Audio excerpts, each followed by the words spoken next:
الحمد للہ رب العالمین والصلاة والسلام علی خاتم النبیین اما بعد فاعوذ باللہ من الشیطان الرجیم بسم اللہ الرحمن الرحیم ألم تعلم أن الله له ملك السماوات والأرض وما لكم من دون الله من ولي ولا نصير۔ ترجمہ: کیا تجھے معلوم نہیں کہ آسمانوں اور زمین کی بادشاہی اللہ ہی کے لیے ہے اور اللہ کے مقابلے میں تمہارا نہ کوئی حمایتی ہے اور نہ ہی مددگار۔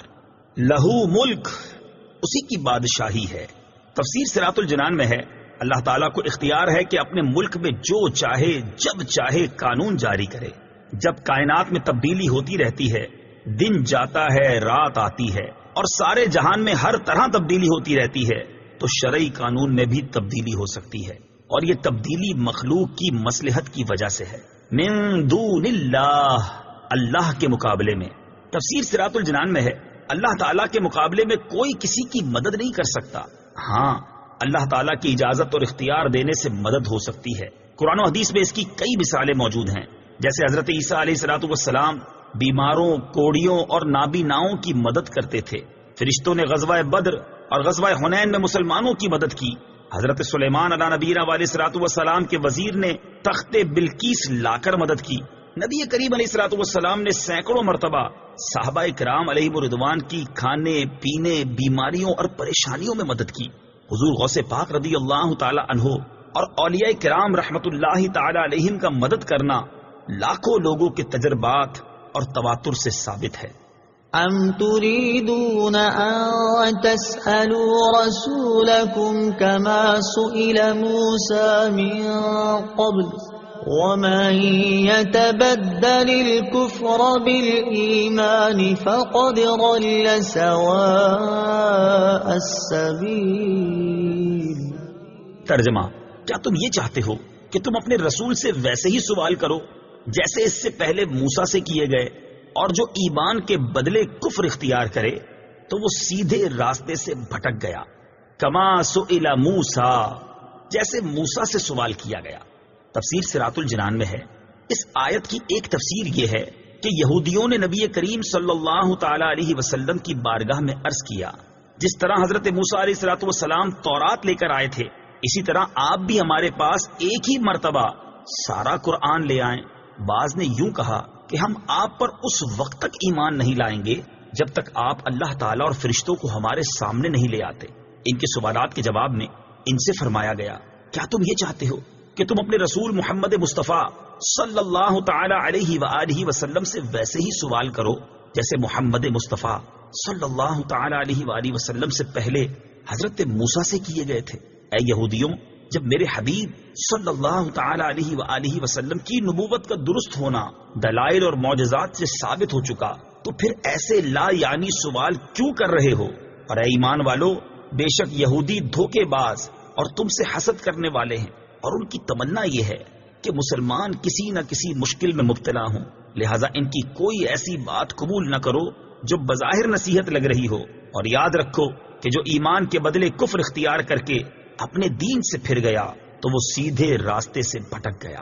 دوسری تفسیر یہ ہے کہ کفار مکہ نے حضور پرنور صلی اللہ تعالی علیہ وآلہ وسلم کی خدمت میں عرض کیا کہ آپ سارا قرآن ایک ہی مرتبہ لے آئیں۔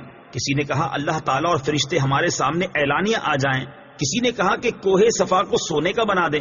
ان کے سوالات کے جواب میں ان سے فرمایا گیا کہ تم بھی اپنے رسول محمد مصطفیٰ صلی اللہ تعالی علیہ وآلہ وسلم سے اسی طرح فضول سوال کر رہے ہو جس طرح ان سے پہلے حضرت موسیٰ علیہ الصلوۃ والسلام کی قوم نے ان سے کہا تھا کہ ہمیں اعلانیہ خدا دکھا دو۔ حالانکہ آیات قرآنیہ کے نزول کے بعد دوسری نشانیوں کا مطالبہ کرنا سیدھے راہ سے بھٹکنا ہے، صحیح مقصد کے بغیر سوال کرنا منع ہے۔ اس آیت سے معلوم ہوا کہ کسی صحیح مقصد کے بغیر سوال کرنا ممنوع ہے، نیز فضول سوال کرنا بھی ممنوع ہے۔ لہذا عوام الناس کو چاہیے کہ اس بات کو پیش نظر رکھے کہ علماء اور مفتیان کرام سے وہی سوال کیے جائیں جن کی حاجت ہو، زمین پر بیٹھ کر خواہ مخواہ چاند پر رہائش کے سوال نہ کیے جائیں۔ بعض لوگ علماء کو پریشان کرنے یا ان کا امتحان لینے یا ان کی لا علمی ظاہر کرنے کے لیے سوال کرتے ہیں، یہ سب ناجائز ہے۔ مسلم شریف کی حدیث ہے، حضرت ابو ہریرہ رضی اللہ تعالیٰ عنہ سے روایت ہے، سرکار دو عالم صلی اللہ تعالی علیہ وآلہ وسلم نے ارشاد فرمایا، میں تمہیں جس کام سے منع کروں اس سے رک جاؤ، اور جس کام کا حکم دوں اسے اپنی طاقت کے مطابق کرو۔ تم سے پہلے لوگوں کو محض ان کے سوالات کی کثرت اور اپنے انبیاء علیہ الصلوۃ والسلام سے اختلاف کرنے نے ہلاک کیا۔ من پسند حکم کا مطالبہ کرنا یہودیوں کا طریقہ ہے۔ اس آیت سے یہ بھی معلوم ہوا کہ مسئلہ معلوم کر کے عمل کرنے کی بجائے خواہ مخواہ بال کی کھال اتارتے رہنا اور اپنے من پسند حکم کا مطالبہ کرنا یہودیوں اور مشرکوں کا طریقہ ہے۔ ہمارے معاشرے میں بھی لوگوں کی ایک تعداد ایسی ہے جن کی یہ خواہش ہوتی ہے کہ معاملات یا عبادات میں جو صورت انہیں درپیش ہے اس میں فتویٰ ان کی مرضی اور پسند کے عین مطابق ملے، اور اگر انہیں کہیں سے کوئی ایک ایسی دلیل مل جاتی ہے جو ان کے مقصد و مفاد کو پورا کر رہی ہوتی ہے تو وہ اسی پر اڑ جاتے ہیں، اگرچہ اس کے خلاف ہزار دلائل موجود ہوں، لیکن وہ چونکہ ان کی مراد کے خلاف ہوتے ہیں اس لیے انہیں قبول کرنے پر تیار نہیں ہوتے، اور ان کے بارے میں طرح طرح کی الٹی سیدھی تعویلیں پیش کرنا شروع کر دیتے ہیں۔ اللہ تعالیٰ ایسے لوگوں کو ہدایت عطا فرمائے۔ وَدَّ كَثِيرٌ مِّنْ أَهْلِ الْكِتَابِ لَوْ يَرُدُّونَكُمْ مِّن بَعْدِ إِيمَانِكُمْ كُفَّارًا حَسَدًا مِّنْ عِندِ أَنفُسِهِم مِّن بَعْدِ مَا تَبَيَّنَ لَهُمُ الْحَقُّ فَاعْفُوا وَاصْفَحُوا حَتَّى يَأْتِيَ اللَّهُ بِأَمْرِهِ إِنَّ اللَّهَ عَلَى كُلِّ شَيْءٍ قَدِيرٌ۔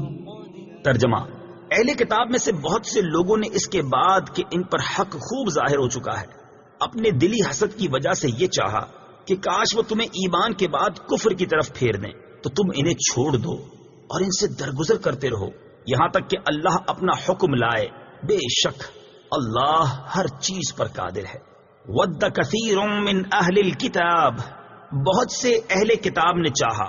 تفسیر صراط الجنان میں ہے، جنگ احد کے بعد یہودیوں کی ایک جماعت نے حضرت حذیفہ بن یمان اور عمار بن یاسر رضی اللہ تعالیٰ عنہما کو معاذ اللہ مرتد ہونے کی دعوت دی۔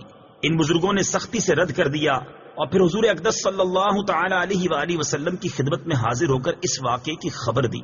حضور پرنور صلی اللہ تعالی علیہ وسلم نے فرمایا، تم نے بہتر کیا اور فلاح پائی۔ اس پر یہ آیت نازل ہوئی، حسدا، حسد کی وجہ سے۔ تفسیر صراط الجنان میں ہے، اسلام کی حقانیت جاننے کے بعد یہودیوں کا مسلمانوں کے کفر و ارتداد کی تمنا کرنا اور یہ چاہنا کہ وہ ایمان سے محروم ہو جائیں حسد کی وجہ سے تھا۔ اس سے معلوم ہوا کہ حسد بہت بڑا عیب ہے اور اس کی وجہ سے انسان نہ صرف خود بھلائی سے رک جاتا ہے بلکہ دوسروں کو بھی بھلائی سے روکنے کی کوشش میں مصروف ہو جاتا ہے۔ لہٰذا ہر مسلمان کو چاہیے کہ وہ اس سے بچنے کی خوب کوشش کرے۔ ابو داؤد شریف کی حدیث ہے، حضرت ابو ہریرہ رضی اللہ تعالیٰ عنہ سے روایت ہے، رسول اللہ صلی اللہ تعالی علیہ وآلہ وسلم نے ارشاد فرمایا، حسد سے دور رہو کیونکہ حسد نیکیوں کو اس طرح کھا جاتا ہے جس طرح آگ خشک لکڑیوں کو یا فرمایا گھاس کو کھا جاتی ہے۔ حضرت وہب بن منبہ رحمۃ اللہ تعالی علیہ فرماتے ہیں، حسد سے بچو کیونکہ یہ پہلا گناہ ہے جس کے ذریعے آسمان میں اللہ تعالیٰ کی نافرمانی کی گئی اور یہی پہلا گناہ ہے جس کے ذریعے زمین میں اللہ تعالیٰ کی نافرمانی کی گئی۔ یاد رہے کہ حسد حرام ہے، البتہ اگر کوئی شخص اپنے مال و دولت یا اثر و وجاہت سے گمراہی اور بے دینی پھیلاتا ہو تو اس کے فتنے سے محفوظ رہنے کے لیے اس کی نعمت کے زوال کی تمنا حسد میں داخل نہیں اور حرام بھی نہیں۔ فاعفو، تو تم معاف کرو۔ تفسیر صراط الجنان میں ہے، کفار کے ساتھ جنگ کے ذریعے بدلے لینے کی بجائے نرمی کی تمام آیات کا یہ حکم ہے کہ وہ جہاد کی آیتوں سے منسوخ ہیں، جیسا اس حکم کے آخر میں خود فرمایا، یہاں تک کہ اللہ اپنا حکم لائے، اور وہ حکم جہاد و قتال کا ہے۔ وَأَقِيمُوا الصَّلَاةَ وَآتُوا الزَّكَاةَ وَمَا تُقَدِّمُوا لِأَنفُسِكُم مِّنْ خَيْرٍ تَجِدُوهُ عِندَ اللَّهِ إِنَّ اللَّهَ بِمَا تَعْمَلُونَ بَصِيرٌ۔ ترجمہ: اور نماز قائم رکھو اور زکوٰۃ دو اور اپنی جانوں کے لیے جو بھلائی تم آگے بھیجو گے اسے اللہ کے یہاں پاؤ گے، بے شک اللہ تمہارے سب کام دیکھ رہا ہے۔ وَأَقِیمُوا الصَّلَاةَ اور نماز قائم کرو۔ تفسیر صراط الجنان میں ہے، یہاں مسلمانوں کو اپنی اصلاح نفس کا حکم دیا جا رہا ہے۔ اس سے معلوم ہوا کہ آدمی کسی بھی دینی یا دنیاوی اہم کام میں مصروف ہو، اسے اپنے نفس کی اصلاح سے غافل نہیں ہونا چاہیے۔ عین حالت جہاد میں بھی نماز خوف کا حکم موجود ہے۔